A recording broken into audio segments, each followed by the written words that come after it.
छात्रों, आज हम दूसरी कविता पढ़ने जा रहे हैं, बात बतंगड़।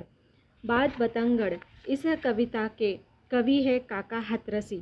हाथरसी यह जो नाम है वह इस कवि को उत्तर प्रदेश के हाथरस गांव में होने के कारण मिला है। उनका जन्म 18 सितंबर 1906 में उत्तर प्रदेश में हुआ था। उनका असल में नाम है प्रभुलाल गर्ग उर्फ काका हाथरसी। वह भारत के प्रसिद्ध हिंदी हास्य कवि थे। उन्हें हिंदी हास्य व्यंग कविताओं का पर्याय माना जाता है। अर्थात यानी काका हाथरसी जब भी लिखेंगे तो हास्य और व्यंग कविता ही लिखेंगे। काका हाथरसी की शैली की छाप उनकी पीढ़ी के अन्य कवियों पर तो पड़ी ही थी। वर्तमान में भी अनेक ऐसे लेखक और व्यंग कवि काका की रचनाओं की शैली अपनाकर लाखों श्रोताओं और पाठकों का मनोरंजन कर रहे हैं। उनकी रचनाओं में समाज में व्याप्त दोषों, कुरीतियाँ, भ्रष्टाचार और राजनैतिक कुशासन की ओर सबका ध्यान आकृष्ट किया है। भले ही काका हाथरसी आज हमारे बीच में नहीं है, लेकिन उनकी हास्य कविताएं जैसे वे फुलझड़ियाँ करते थे हमेशा हमें गुदगुदाती रहेगी। तो इस तरह से उनकी कविता हमें पढ़नी है, बात बतंगड़। तो स्पष्ट ही है नाम से कि देखिए काव्यसार में हम उसका सारांश पढ़ते हैं। बिल्कुल संक्षिप्त में प्रस्तुत कविता हास्य का अनूठा दृश्य प्रस्तुत करती है। बात को केंद्र में रखकर कवि कहता है कि चुप रहने वाले लाइन में लगे रहते हैं और वाक चतुर को इंटरव्यू में सफलता मिल जाती है। देखिए कविता में हमें क्या देखना है, बात बतंगड़। तो इसे स्पष्ट है कि बात कैसी होनी चाहिए, बात का बतंगड़ नहीं होना चाहिए, लेकिन बात को केंद्र में रखकर कवि कहना चाहते हैं कि जो बिल्कुल ही बोलते नहीं हैं वे उनका काम नहीं बनता है? लेकिन जो वाक यानी बोलना या बातें करने में चतुर हो तो वह इंटरव्यू में सफल हो जाता है। उसी प्रकार व्यर्थ की बातों से वाणी का ह्रास होता है, अर्थात यानी जिसे हम कहेंगे कि जो वो बोल रहा है वह बिल्कुल बेकार होता है। तो ज़्यादा बकवास कहलाती है। ज़्यादा बकबक यानी ज़्यादा बातें करते हैं तो वह बकवास कहलाता है। कवि ने उसी प्रकार बात को बहुत गूढ़ संदर्भों से जोड़कर बखान किया है। देखिए बात बहुत महत्वपूर्ण होती है। इस तरह से नहीं कि बात में बात और पात में पात, केवल पत्ते में पत्ता ऐसा नहीं है, उसी में भी कुछ ठोस होना चाहिए। इसलिए बात बतंगड़ इस कविता को हम पढ़ेंगे। प्रस्तुत कविता वैसे दीर्घ है, कविता को हमें समझना जरूरी है। तो पहला परिच्छेद हम पढ़ते हैं। बात बात में बन गए बातों के कुछ छंद, बात पकड़ कर लीजिए बातों का आनंद। बातों का आनंद बात बिना महफिल सुनी, बात बनने वाले को कहते बातूनी। बिगड़ती उसकी बात इलेक्शन में जो हारा, बात बन गई जिसने प्रतिपक्षी दे मारा। देखिए बात कितनी महत्वपूर्ण है, इसका वर्णन यहाँ पर यानी पूरे कविता में महत्वपूर्ण है। तो हर एक पंक्ति महत्वपूर्ण है जिसमें यहाँ पर बात का महत्व बताया है। अधिक बात होने का महत्व भी है, कम बात होने का भी महत्व है। और इस तरह से यहाँ पर बात को केंद्र में रखकर पूरी कविता में बात बतंगड़ है। तो इस कविता में यहाँ पर बात का महत्व बताया गया है। बात बात में बन गई बातों के कुछ छंद, अर्थात जो कवि होते हैं उनमें अलग अलग विचार उनके मन में आते रहते हैं और उन बातों में उन्हें कुछ पंक्तियाँ इस तरह से मिल जाती है कि उसका छंद बन जाता है। तो ये एक कविता में किया गया चमत्कार है जिसे छंद कहा जाता है। ठीक है। बात पकड़ कर लीजिए बातों का आनंद। अगर कोई अच्छी बात कही जाए तो उससे आनंद मिलता है। बातों का आनंद बात बिना महफिल सुने। अगर बहुत सारे लोग इकट्ठा हैं लेकिन अगर वह आपस में बातें नहीं कर रहे हैं तो वह महफिल सुनी हो जाती है। बात बनाने वाले को कहते हैं बातूनी। और अगर इस तरह से अनेक बातें अगर कोई व्यक्ति करता है तो उसे बातूनी कहा जाता है। बिगड़ती उसकी बात, इलेक्शन में जो हारा। तो जिस तरह से हम जानते हैं ना कितने इलेक्शन हुए हैं, कितने डायलॉग्स जो है वह राजनेताओं के प्रसिद्ध हुए हैं, जैसे मैं फिर आऊँगा। तो इस तरह से यानी यह अच्छा डायलॉग था और जिसे काफ़ी सारी प्रसिद्धि मिली थी। लेकिन इलेक्शन में हार जाने के कारण वह बात किस तरह से बन गई, बिगड़ती हुई बन गई। बात बन गई जिसने प्रतिपक्षी को दे मारा। और जो शायद उससे कम प्रसिद्ध हुआ था, वो वायरल हुआ था, वह ये बाजी मार गया, क्योंकि वह इलेक्शन में जीत गया था।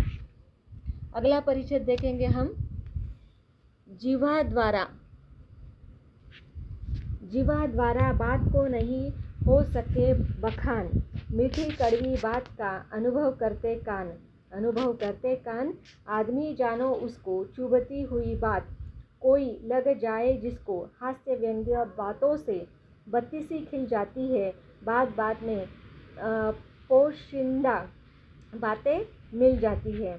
देखिए यहाँ पर जिह्वा द्वारा बात का नहीं हो सके बखान। तो अगर बात करनी है तो अपने ही मुख से करनी है। किसी की अगर वाहवाही करनी है तो बातों से ही यह स्पष्ट होता है।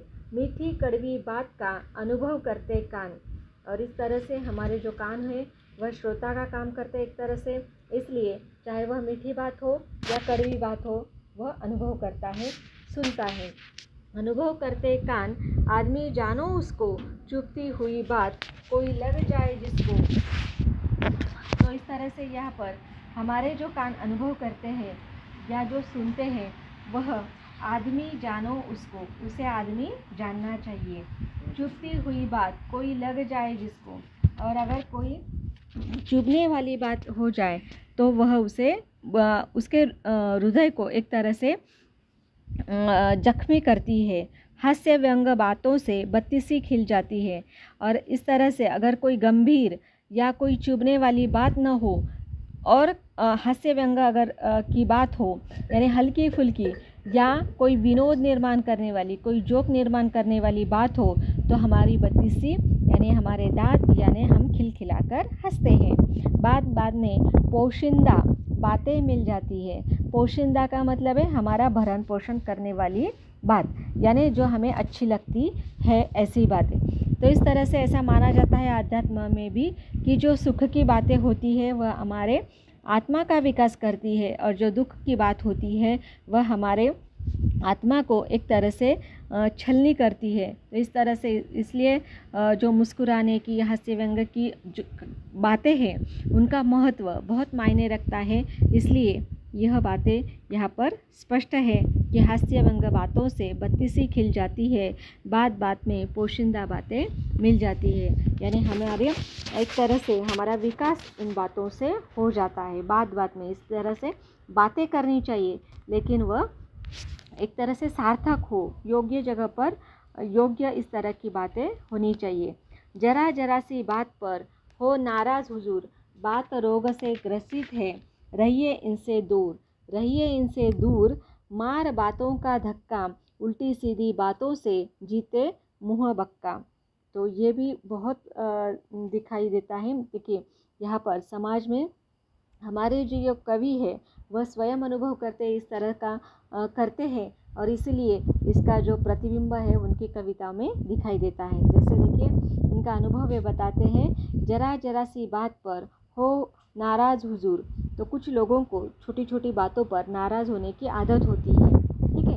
और अगली आदत कैसी होती है, देखिए समाज में कुछ इस तरह के नमूने होते हैं जिन्हें जरा सी बात पर नाराज़ होने की आदत होती है। बात रोग से ग्रसित है, रहिए इनसे दूर। और कुछ लोग इतनी बातें करते हैं मानो उनको बात का रोग लग गया हो। रहिए इनसे दूर, मार बातों का धक्का।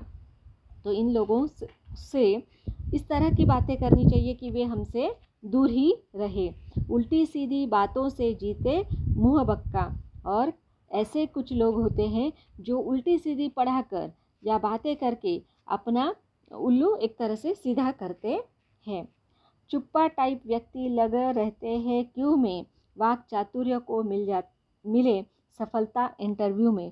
तो इस तरह से यहाँ पर जो लोग चुप्पा टाइप के होते हैं, यानी चुप रहने की जिनकी आदत होती है, बिल्कुल वे एक शब्द भी अपने मुख से नहीं निकालते, तो उन्हें हमेशा ही एक तरह से अपने जीवन में प्रगति करने का समय नहीं मिल पाता और इस तरह से वे पीछे ही रह जाते हैं। लेकिन जो बोलने में एक तरह से चतुर होता है, बोलने में अच्छी तरह से समर्थ होता है, तो वह अपने इंटरव्यू में हमेशा सफल होता है।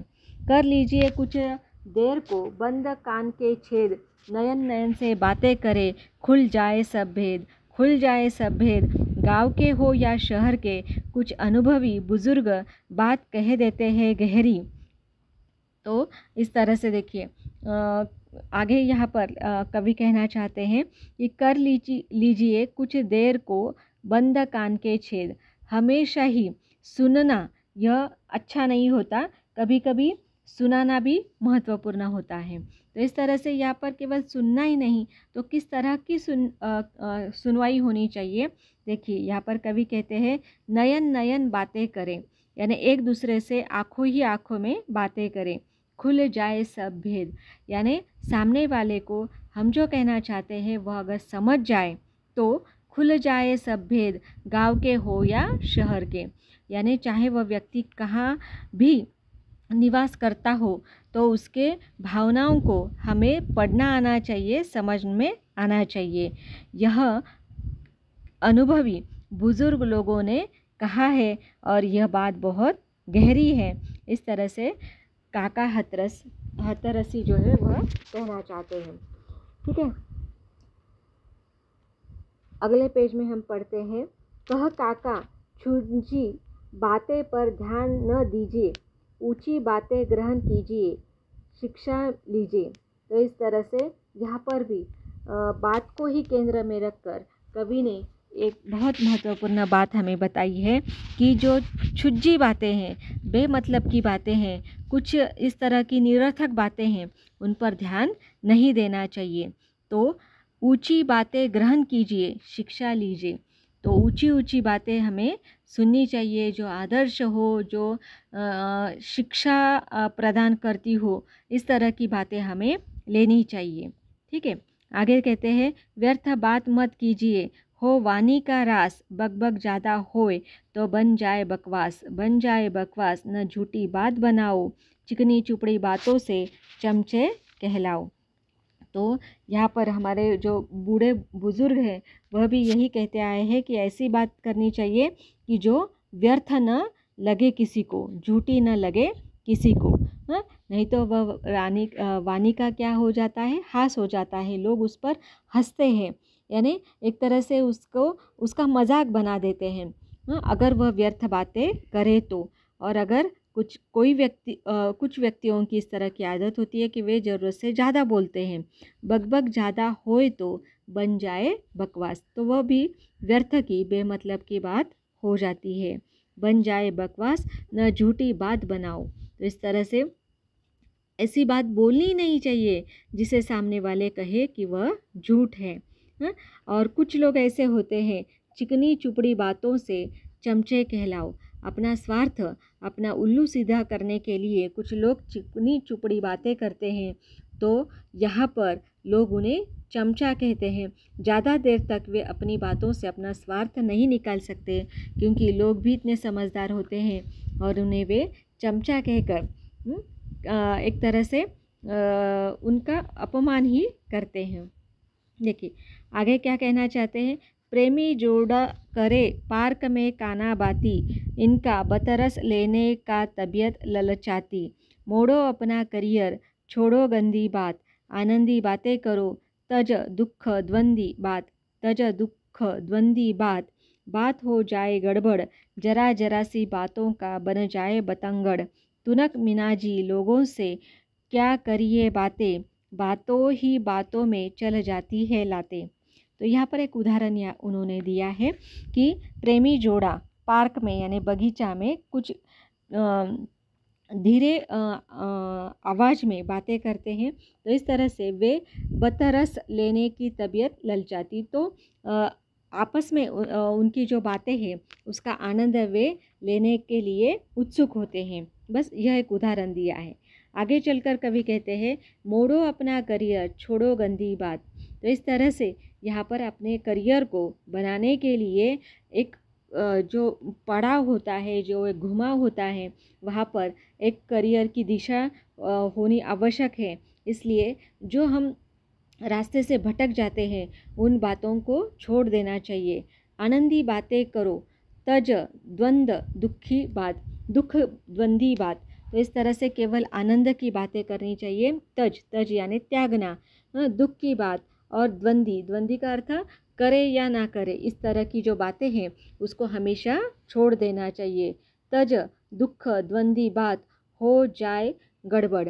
अगर इस तरह से करे या ना करे, और अगर दुख में व्यक्ति पड़ा रहता है तो उसकी गड़बड़ हो जाती है। इसलिए तज दुख द्वंदी बात, जरा जरा सी बातों का बन जाए बतंगड़।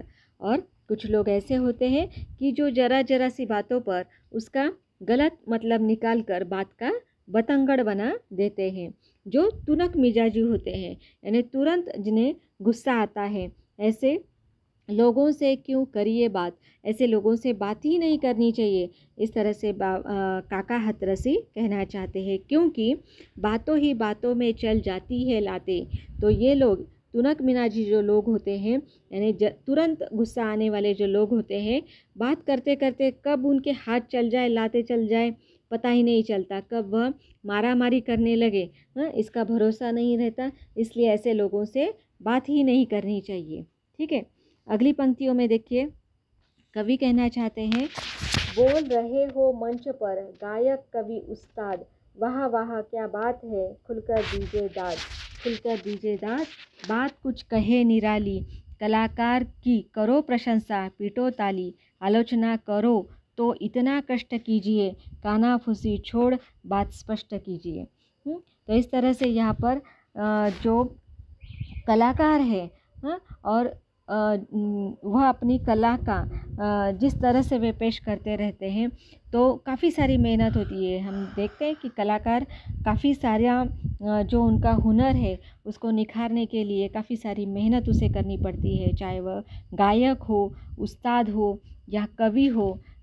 तो वह जब मंच पर बोले तो उसकी खुलकर दाद देनी चाहिए, उसकी वाहवाही करनी चाहिए।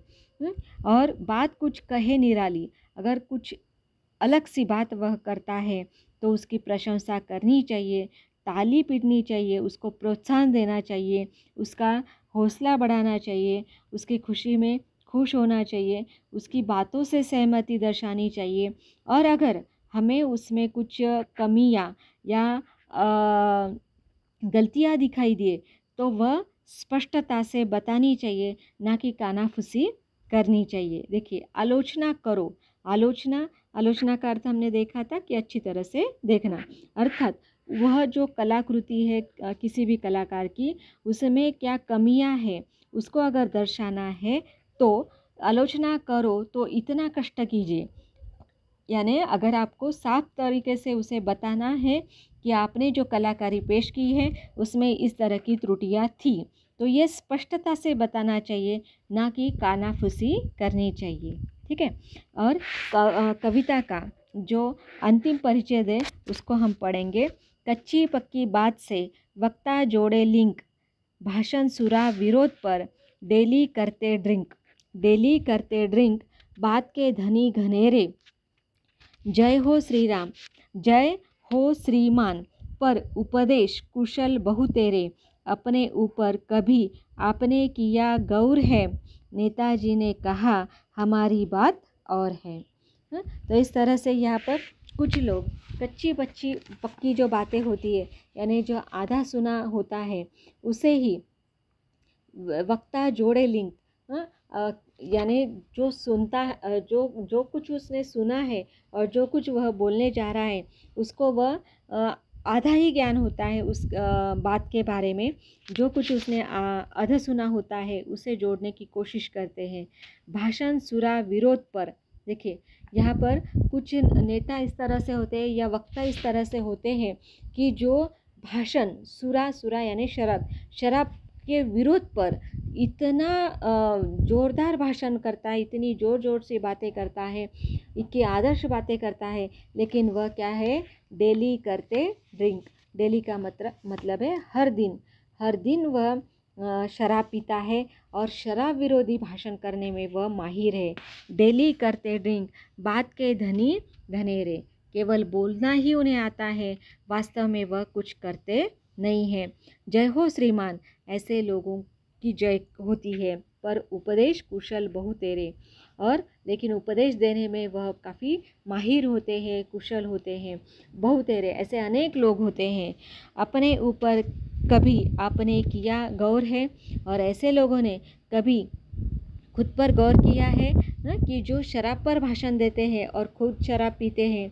लेकिन यह ऐसे जो लोग होते हैं वे कहते हैं हमारी बात कुछ और ही है, केवल हम उपदेश के लिए उपदेश देते हैं, अगर आपको अच्छा लगे तो ले, वरना यहाँ पर उसकी बात जो है वह बोलने के लिए केवल सफल हुए, ना कि उसके परिणाम के लिए सफल हुए। ठीक है, तो इस तरह से यहाँ पर बात का बतंगड़ कितना एक तरह से ज़रूरी नहीं है, लेकिन बात को पकड़ना और उसको समझना बहुत ज़रूरी है।